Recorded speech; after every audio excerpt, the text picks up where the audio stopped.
Esse é o tempo de nós exaltarmos a esse Deus, que a bondade e a misericórdia dele nos seguem todos os dias. Senhor, nós entronizamos o Senhor, nós elevamos o seu nome às alturas, nós dizemos: não há outro como tu.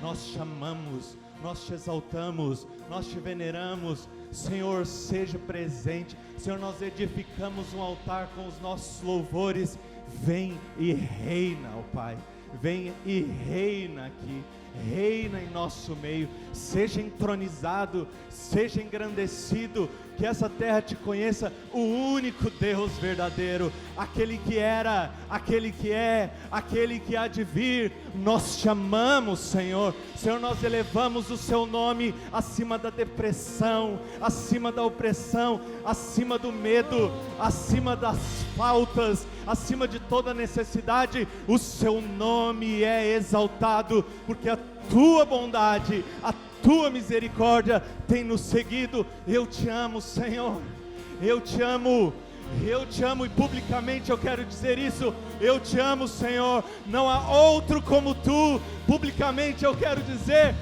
tu és o meu Deus, tu és a minha torre forte, tu és o meu baluarte, tu és o meu supridor, tu és o meu melhor amigo, ó Pai. Eu te amo, Senhor. Seja entronizado aqui nesta manhã, Senhor, que o Senhor reine sobre as nossas vidas nesta manhã, que a nossa vida te exalte nesta manhã, e que o seu nome seja sobre todo nome, em nome de Jesus. Aplauda bem forte o Senhor, aleluia, dê brados de júbilo a Ele. Nós te amamos, Jesus.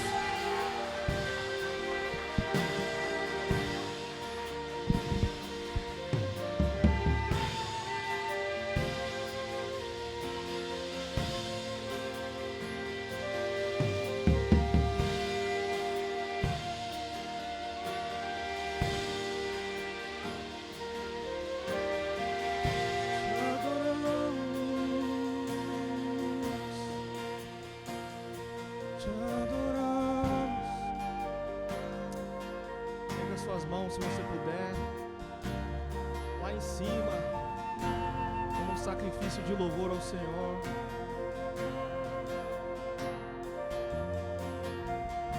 Um novo cântico ao Senhor nessa manhã. Nós chamamos, Jesus, entronizamos o seu nome nesse lugar, Senhor.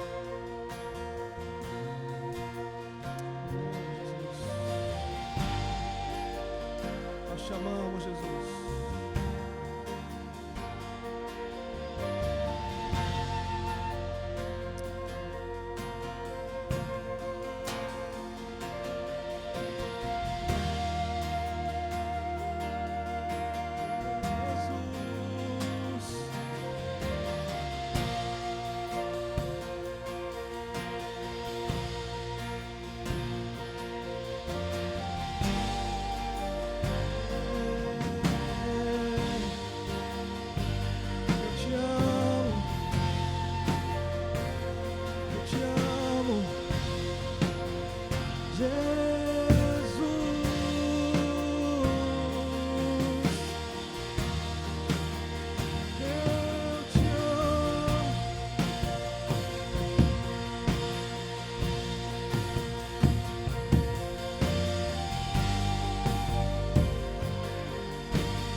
Tu és o caminho, a verdade e a vida.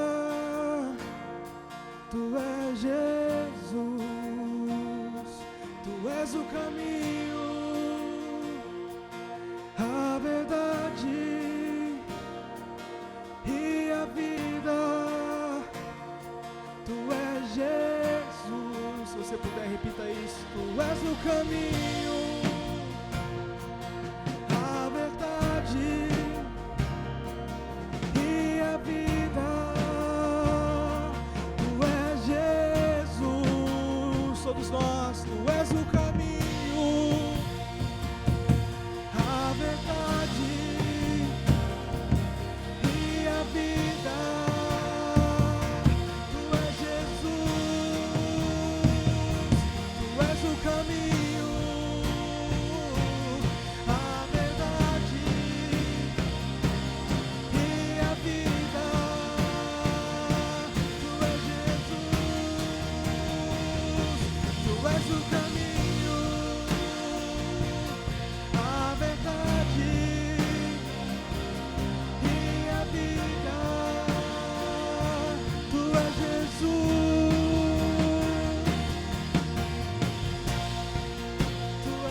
verdade e a vida. Tu és o caminho, a verdade e a vida. Tu és Jesus, tu és o caminho, a verdade e a vida.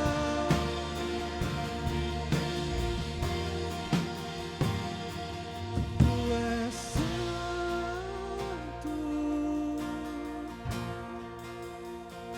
só tu és santo.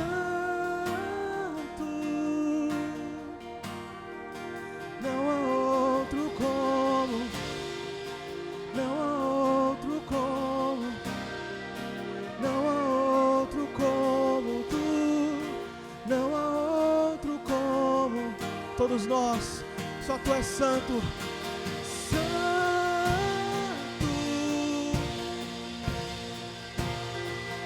só tu és santo.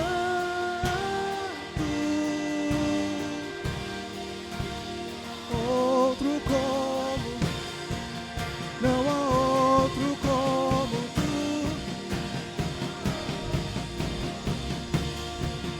não há outro como. Todos nós, bem alto, só tu és santo, só tu és santo,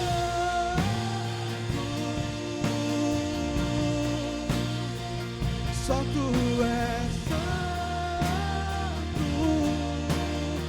e não há ninguém, não há outro como, não há outro como tu, não há outro como Jesus, só tu és santo,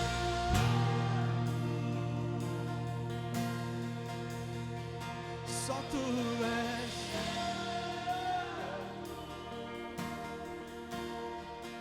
Não há outro, não há outro, não há outro como tu, não há outro como Jesus, só tu és.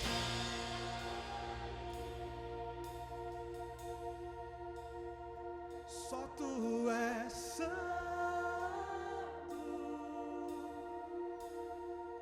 não há outro como tu, não há outro como, não há outro como, não há outro como Jesus.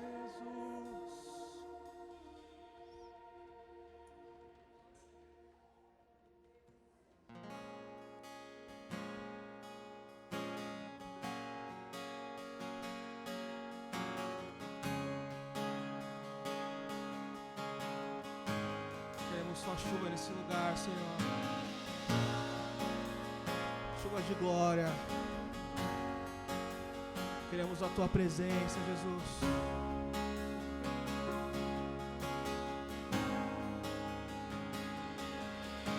Eu vejo uma pequena nuvem do tamanho da mão de um homem, mas esse é o sinal da sua chuva. Todos nós. Eu vejo uma pequena nuvem do tamanho da mão de um homem, mas esse é o sinal que a sua chuva. Todos nós novamente. Eu vejo uma pequena nuvem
casa.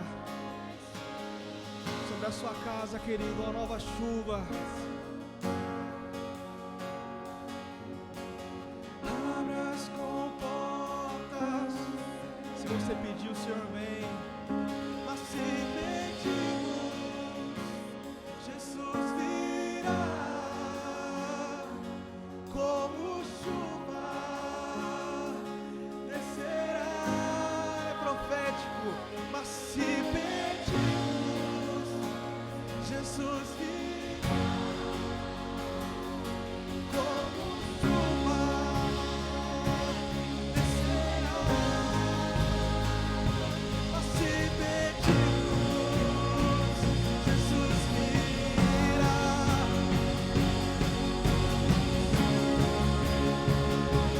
Descerá. Mas se pedirmos, Jesus virá como chuva, descerá.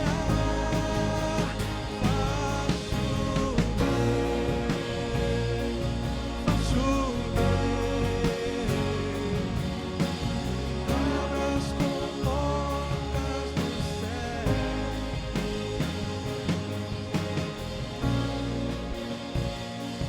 Faz chover, abra as comportas do céu.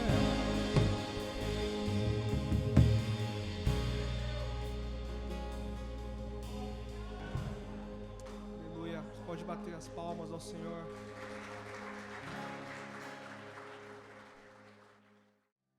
Aleluia, Deus é maravilhoso, amém, queridos? Deus é bom, mais que bom, Deus é maravilhoso em tudo que faz. Domingo passado nós tivemos o batismo e eu compartilhei com os irmãos sobre o que é o Evangelho. O Evangelho são boas notícias. Eu disse que nós nascemos debaixo de uma natureza adâmica, pecaminosa, que nos destinava à perdição, mas nós recebemos o Evangelho. Quantos receberam o Evangelho? Levanta a mão. A boa notícia que nos fez mudar de direção, que nos fez mudar de reino, que nos fez mudar de Senhor. Isaías 61 é um texto do Velho Testamento, um texto profético que aponta para Jesus. Quero ler com vocês esse texto. Isaías 61. O Espírito do Senhor está sobre mim, porque o Senhor me ungiu para pregar boas novas aos quebrantados. Enviou-me a curar os quebrantados de coração, a proclamar libertação aos cativos e a pôr em liberdade os algemados, e a pregoar o ano aceitável do Senhor e o dia da vingança do nosso Deus, a consolar todos os que choram, e a pôr sobre os que em Sião estão de luto uma coroa em vez de cinzas, óleo de alegria em vez de pranto, veste de louvor em vez de espírito angustiado, a fim de que se chamem carvalhos de justiça, plantados pelo Senhor para a sua glória. Então esse texto está falando sobre Jesus, que o Espírito do Senhor está sobre mim para pregar boas novas aos quebrantados.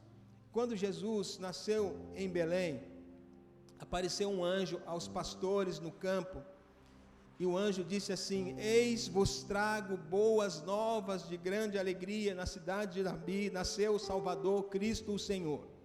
Jesus nasceu como homem judeu, e ele começou o seu ministério aos 30 anos, e Jesus ensinava em muitos lugares, ele andava por muitos lugares, ele pregava nas sinagogas dos judeus. E no Evangelho de Lucas, tem um texto, Lucas 4,16, Jesus estava indo para Nazaré, onde fora criado. Lucas 4,16, pode colocar na tela aí. Num sábado, na sinagoga, segundo o seu costume. Então Jesus tinha o costume de ir nas sinagogas, de estar com os irmãos, e ele se levantou para ler, como era o costume também. Então ele pega o livro, justamente do profeta Isaías, ele abre o rolo ali do livro, ele achou justamente o lugar onde estava escrito: o Espírito do Senhor está sobre mim, pelo que me ungiu para evangelizar os pobres, enviou-me para proclamar libertação aos cativos e restauração da vista aos cegos, para pôr em liberdade os oprimidos e apregoar o ano aceitável do Senhor.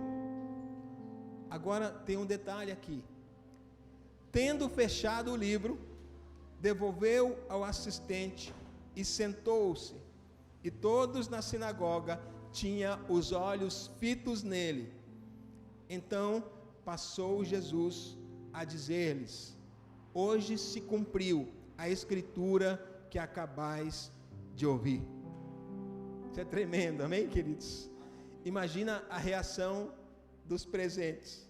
O Messias esperado por anos, por séculos, diante deles, hoje se cumpriu Isaías 61. E Jesus veio para tirar o pecado do mundo, Jesus veio buscar e salvar, veio reconciliar consigo o mundo, veio abrir acesso ao Pai, através do seu próprio sangue. Jesus veio dar vida, vida em abundância. Jesus veio para trazer boas notícias. Amém? Eu quero falar com vocês sobre o Evangelho da Graça. Não é qualquer Evangelho, mas o Evangelho da Graça de Deus, e este é o tema da mensagem de hoje. Nós vamos orar. Feche seus olhos, curve a sua cabeça. Pai, nós te pedimos, fala conosco nessa manhã. Como nós precisamos ouvir a tua voz. Nós cantamos: eu não posso viver sem ti. Eu te peço hoje, apesar de mim, Senhor, que a tua presença repouse nesse lugar, sobre cada coração. Vem neste lugar com a tua glória e confirma a tua palavra em cada coração, a começar do meu próprio.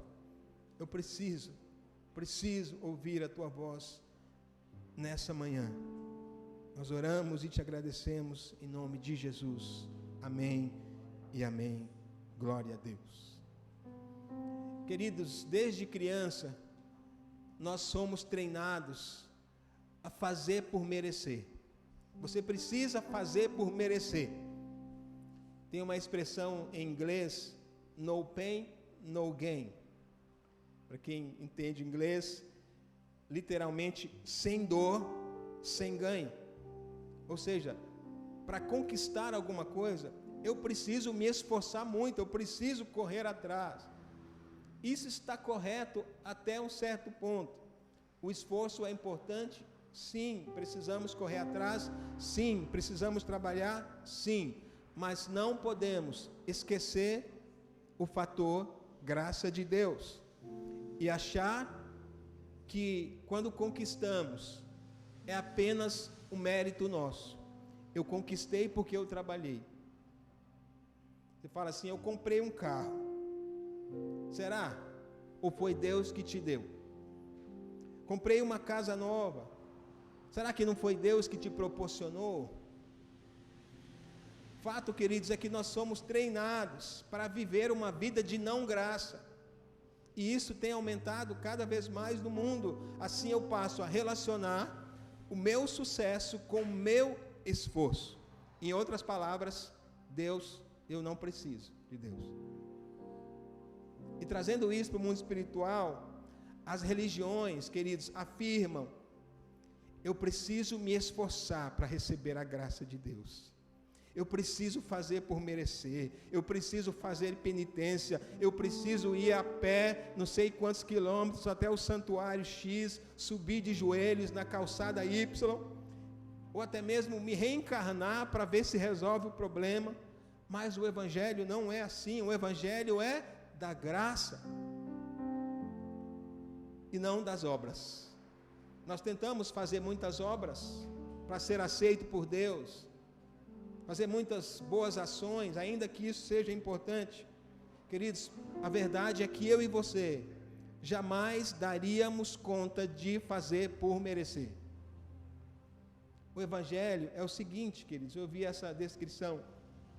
2 empregados, o primeiro trabalhou o mês inteiro e chegou para receber o pagamento. O segundo não fez nada e chegou para receber o pagamento. E o patrão falou o seguinte: está aqui o seu prêmio, você não veio, mas o meu filho trabalhou no seu lugar, está aqui o seu pagamento. Isso é a graça de Deus. Efésios 2, de 8 a 9, diz assim: porque pela graça sois salvos, mediante a fé, e isto não vem de vós, é dom de quem? De Deus, não de obras, para que ninguém se glorie. Vou te dar mais um exemplo aqui. Vamos supor que o Adail, aqui o nosso irmão Adail, ele convida você para almoçar na casa dele, amém? Vai ser hoje? Aí vocês almoçam ali, e vocês conversam, tem uma tarde muito agradável, e no final você está indo embora, você para na porta, enfia a mão no bolso: Adail, quanto ficou? Aí ele: quanto ficou o quê, rapaz? O almoço, quanto que eu te devo? Isso não seria muito estranho? Mas o fato é que nós tentamos fazer isso com Deus. Nós tentamos comprar a graça de Deus. O evangelho não é assim, queridos. O mundo lá fora diz: faça por merecer. Jesus diz: eu já fiz, é só receber. Você recebe, amém? O que é graça, pastor? Graça, na teologia, tem um significado que é comum e que é interessante, é legal, é bíblico. Graça significa favor 100% imerecido. Graça, favor imerecido. Obrigado, Zeca. Aí nós falamos: mas tudo bem, mas o primeiro passo é nosso. Queridos, eu creio assim, o primeiro passo é nosso, mas no fundo, por que nós buscamos a Deus? A Bíblia diz, queridos, que o Senhor, Ele plantou a eternidade no coração do homem. Então o primeiro passo é de quem? O amor vem de Deus, a fé quem dá é Deus, pela graça. Nós o amamos porque Ele nos amou primeiro. A Bíblia diz: buscar-me-eis e me achareis, quando me buscardes de todo o vosso coração. Deus é como aquele pai que brinca de esconde-esconde com o filho, né? E ele se esconde atrás da porta e deixa ali o pé visível de propósito para ser encontrado. Deus quer ser encontrado, queridos. Deus está perto e não está longe. Amém? A graça, queridos, não é simplesmente uma teologia, uma doutrina. A graça é uma pessoa, a pessoa de Jesus, o Cordeiro que tomou o nosso lugar pela graça. Hoje nós vamos participar da ceia daqui a pouco, entendendo isso, que a graça é uma pessoa. A Bíblia diz que todos nós recebemos da sua plenitude, graça sobre graça. Preguei aqui recentemente: Moisés trouxe a lei, Jesus trouxe a graça. E vou te contar uma coisa interessante que acontecia muito nas igrejas.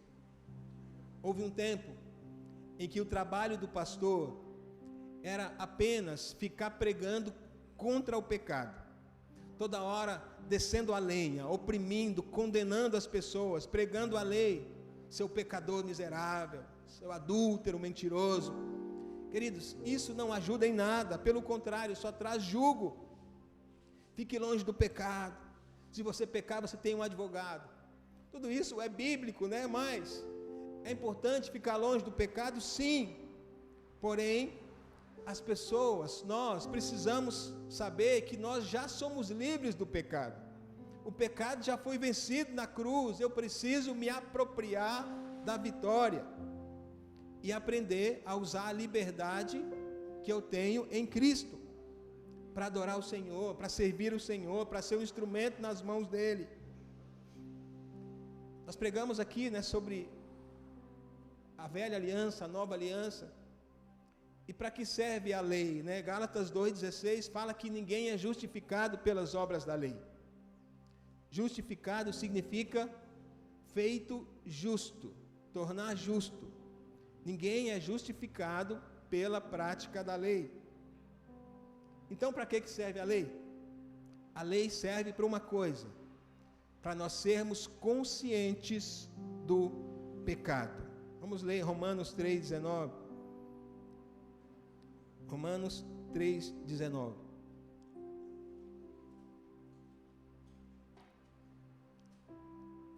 Ora, sabendo que tudo que a lei diz aos que vivem na lei, o diz para que se cale toda a boca e todo o mundo seja culpável diante de Deus. Para isso que serve a lei. Pela lei nós nos tornamos conscientes do pecado. A lei serve para nos lembrar: você precisa de um Salvador. Os fariseus achavam que estavam cumprindo a lei. Jesus disse: eu vim cumprir a lei. Então a lei tem essa função de nos fazer entender que pelos meus méritos jamais vou conseguir alcançar qualquer coisa de Deus.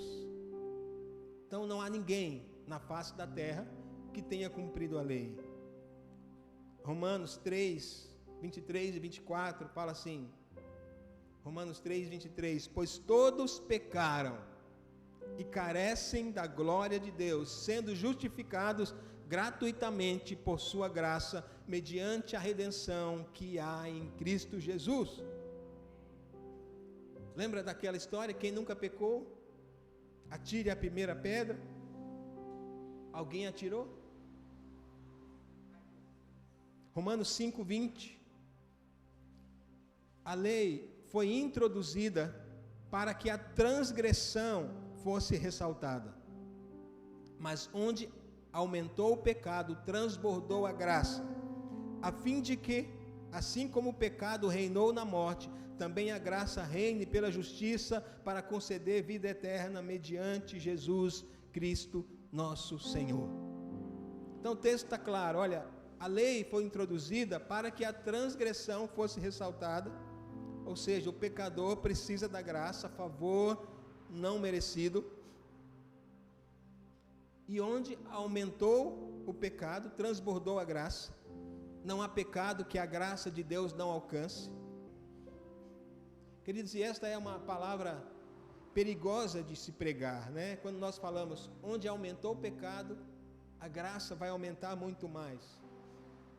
Paulo, eu tenho certeza que escandalizou os irmãos naquela época. Porém, nós precisamos entender uma coisa, que a graça não é licença para pecar. Quer dizer que eu vou pecar, quanto mais eu pecar, mais eu vou ter de graça. O apóstolo Paulo, ele faz a devida ressalva, Romanos 6. Que diremos, pois? Permaneceremos no pecado para que seja a graça mais abundante? De modo nenhum. Como viveremos ainda no pecado, nós, os que para ele morremos? Aqui está a chave para a gente entender a nossa realidade espiritual. Que realidade é essa? Mortos para o pecado. Morto não peca. Essa que é a verdade. Nós recebemos a graça de Deus. Eu não fiz nada para merecer, mas Ele estendeu a sua graça, não pelos meus méritos, favor imerecido. Agora, eu não posso usar a graça como licença para pecar. Ao contrário, eu recebi a graça, e a Bíblia diz que eu estou crucificado com Cristo, não vivo mais eu, mas a graça vive dentro de mim. Quando nós passamos pelo batismo, o velho homem é sepultado nas águas, e o novo homem é ressuscitado quando nós saímos das águas. Aí você pode perguntar, e como fazer para se manter na graça? Tudo bem, eu recebi a graça, para se manter na graça, agora eu tenho que ser perfeito, ok? eu tenho que andar direito para ser justo. Queridos, nós precisamos entender que eu e você nos tornamos a justiça de Deus pela fé. Então, eu vou continuar sendo justo pela fé. Então, como manter na graça? Da mesma maneira. Tem pessoas, queridos, que foram salvas pela graça, mas querem viver pelas obras. Qualquer coisinha, acha que perdeu a salvação. Eu tenho que me converter de novo. Queridos, Deus não pensa assim. Lembra que nós recebemos graça sobre graça? Olha só, quando eu e você éramos pecadores miseráveis, Deus nos salvou pela graça. Agora que somos filhos, Ele não vai derramar a mesma graça. Nós não podemos ser enganados. O filho que pisa na bola, deixa de ser filho? Não. O filho que pisa na bola, ele continua sendo filho. Olha que coisa interessante agora, queridos. Quando você era um pecador, possuía natureza de pecador, um pecado atrás do outro. Quando por acidente você fazia uma coisa boa, uma coisa justa, isto não tinha o poder de te fazer justo diante de Deus. Você continuava pecador. Você era um pecador que de vez em quando fazia uma coisa justa. Agora, quando você nasce de novo, eu e você nascemos de novo, nos tornamos a própria justiça de Deus. Quando por acidente nós pecamos, nós não deixamos de ser a justiça de Deus. Isso é libertador, queridos.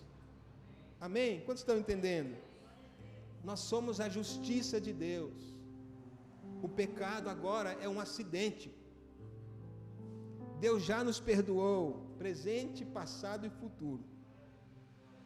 E quando eu peço perdão a Deus, eu estou me apropriando do perdão que já foi dado. Romanos 5, 8 a 9.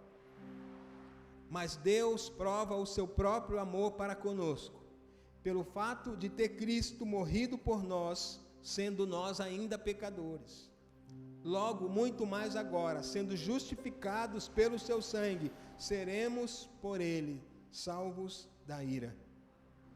Então Deus provou o seu amor quando nós éramos ainda pecadores. E nós nascemos de novo pela graça. Tem uma frase que eu gosto muito, que graça é o amor que se dobra para salvar. Queridos, a graça é realmente maravilhosa. Quando eu era pecador, Ele fez tudo por mim. Agora que eu sou filho, Gabriel, Ele não vai nos abandonar. Você é filho, você é filha. As pessoas caem no pecado e sentem condenadas e não querem voltar para Jesus. Precisamos entender que Ele já nos perdoou. Se aproprie da justiça de Deus. E vença o pecado e ande em vitória em nome de Jesus. Mas qual deve ser a minha relação com a lei? É simples. Nós éramos casados com a lei.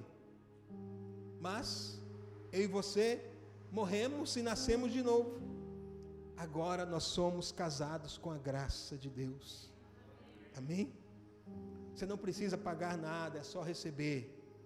Aproveite o almoço. Amém? Nós somos edificados e aperfeiçoados pela graça de Deus. Gálatas 3:13. Cristo nos resgatou da maldição da lei, fazendo-se Ele próprio maldição em nosso lugar. Porque está escrito, maldito todo aquele que for pendurado no madeiro. A lei é chamada de maldição, justamente por ser impossível nós obedecermos.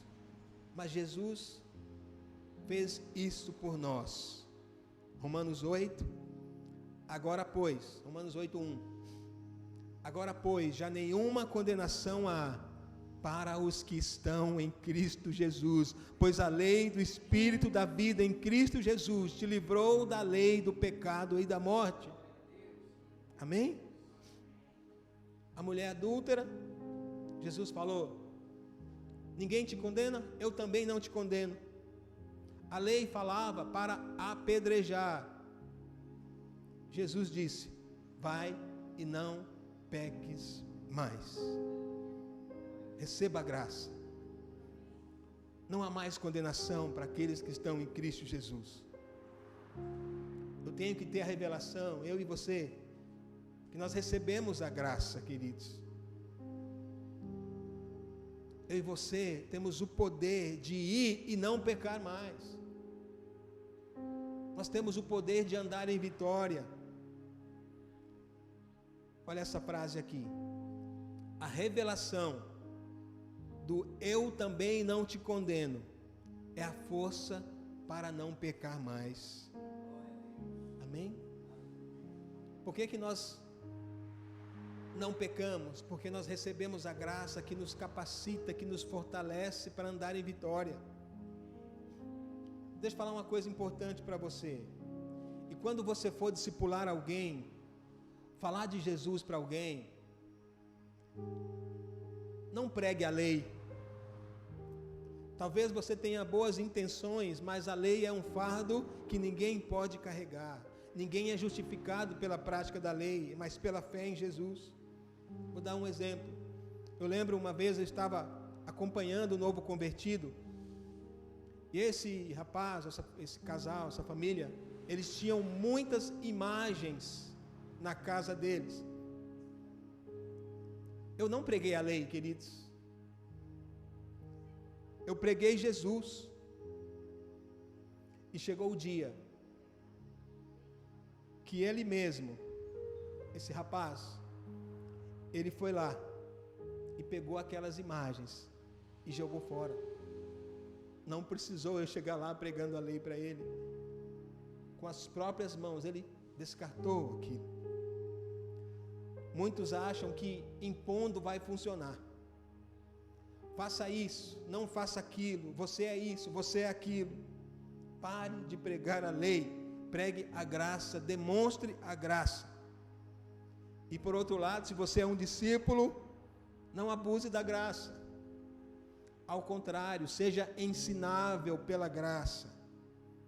Saiba que Deus pode usar pessoas para o nosso crescimento.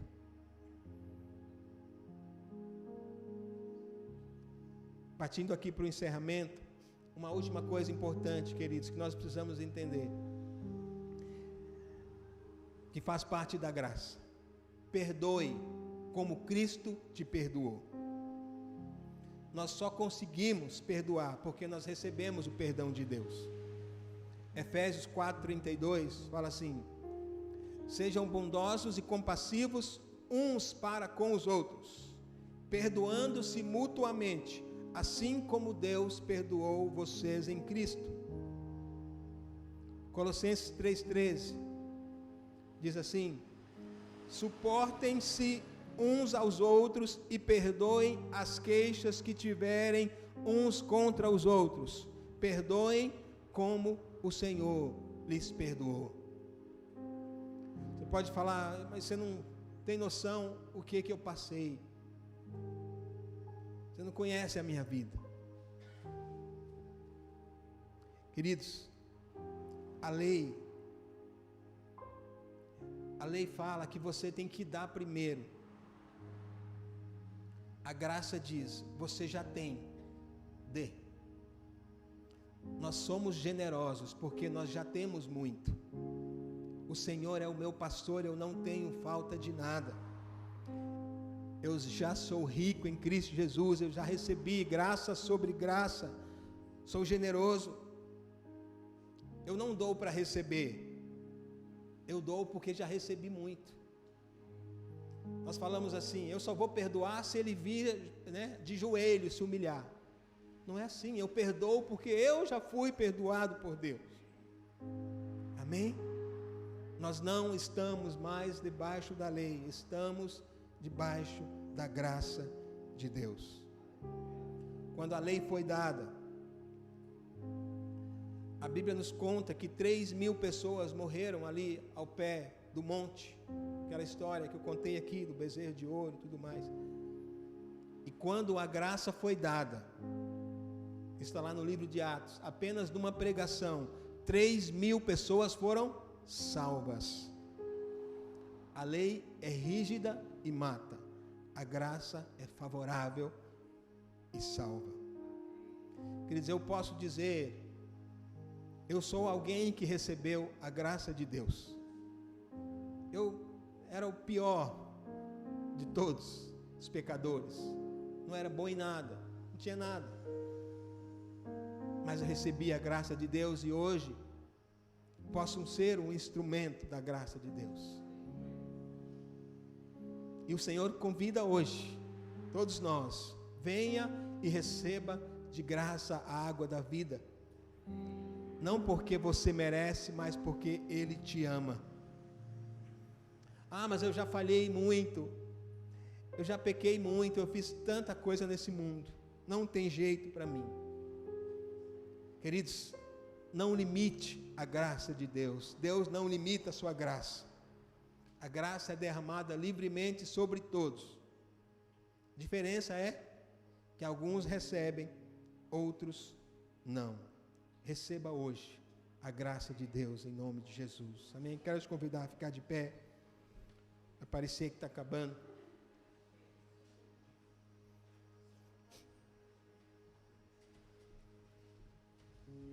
Feche os seus olhos nesse momento e faça um exercício agora. A Bíblia diz que nós devemos trazer à memória aquilo que nos dá esperança. Você possa refletir sobre a graça de Deus sobre a sua vida. E seja você e eu, sejamos gratos, porque Ele tem feito tanto por nós, por ter nos alcançado, por ter nos salvado, por ter nos libertado.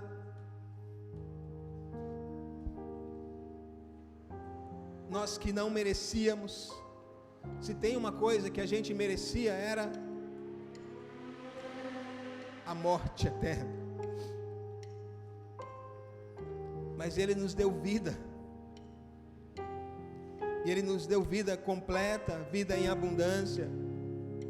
Porque Deus amou o mundo de tal maneira que deu o seu Filho, para que todo aquele que nele crê não morra, mas tenha vida, a vida eterna.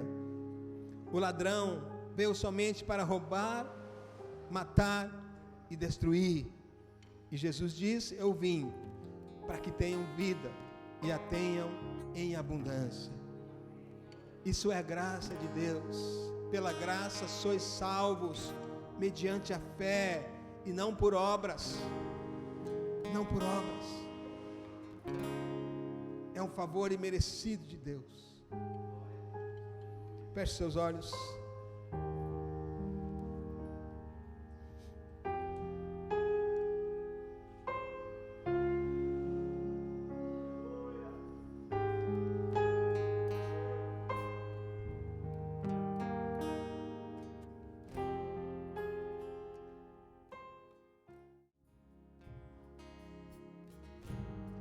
Sabe, queridos, o Evangelho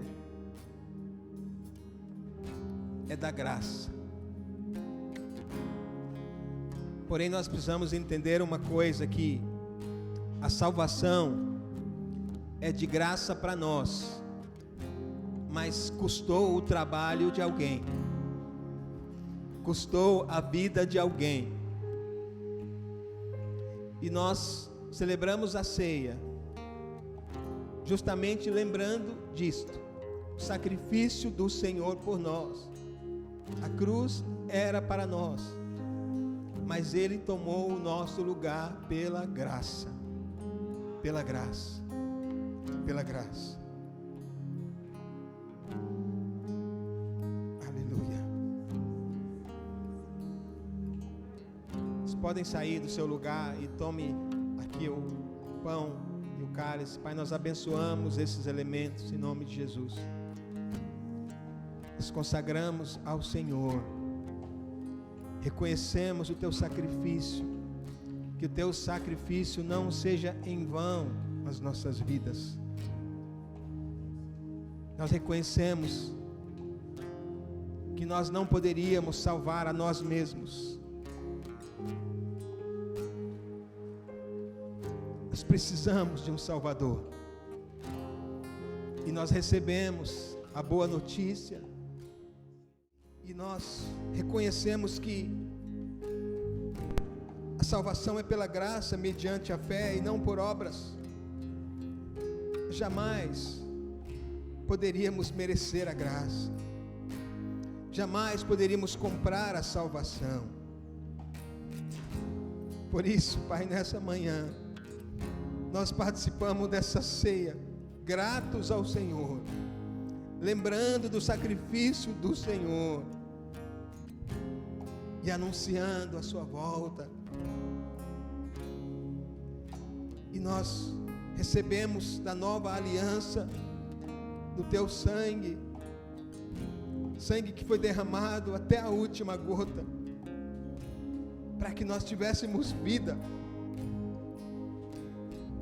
Nós que estávamos destinados à perdição, porque o salário do pecado é a morte, mas o dom gratuito de Deus é a vida eterna. E nós te amamos porque o Senhor nos amou primeiro.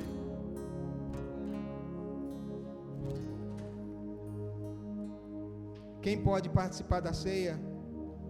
Todos aqueles que estão em comunhão com o Senhor e em comunhão com o corpo de Cristo, não sem antes examinar a si mesmo. A Bíblia diz: examine o homem a si mesmo e participe da ceia.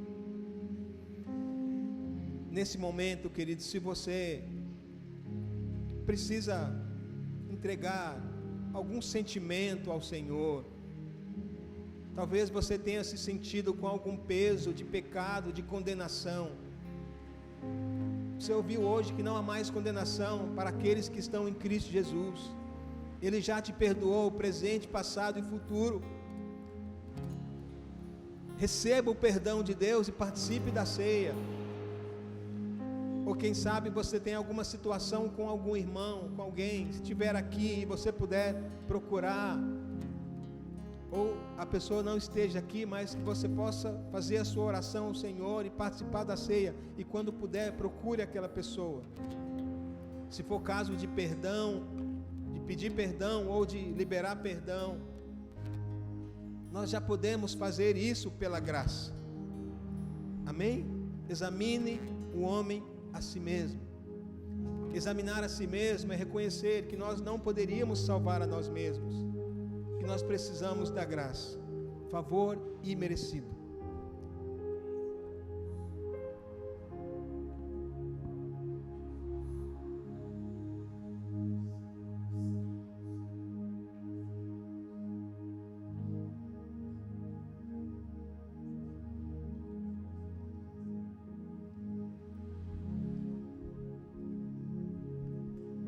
Porque eu recebi do Senhor o que também vos entreguei, que o Senhor Jesus, na noite em que foi traído, tomou o pão e, tendo dado graças, o partiu e disse: isto é o meu corpo, que é dado por vós, fazei isto em memória de mim. Você pode comer do pão?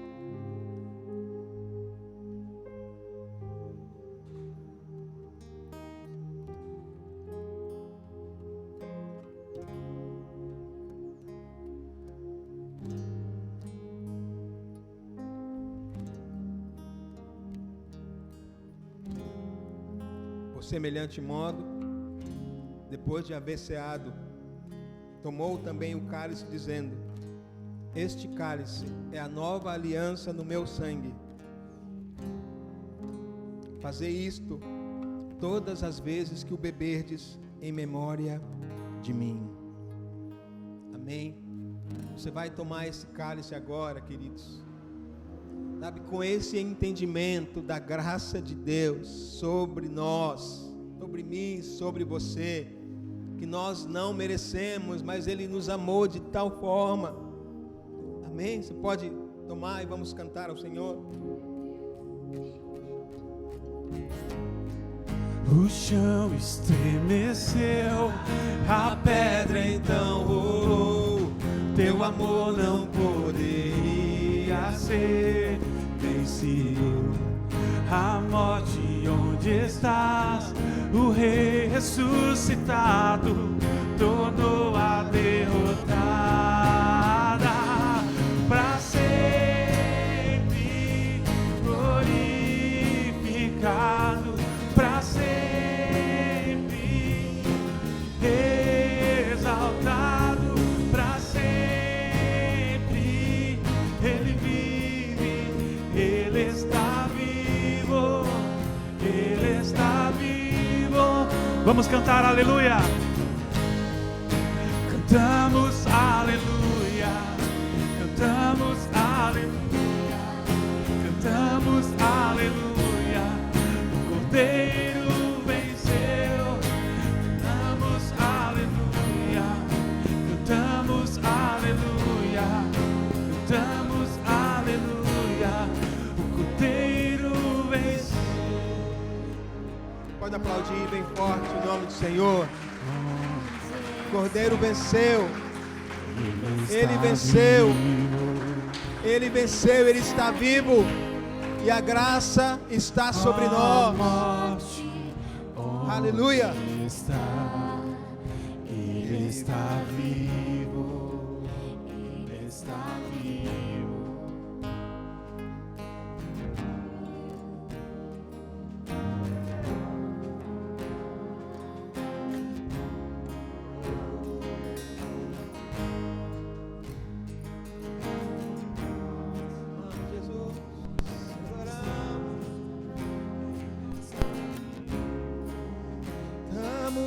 Aleluia.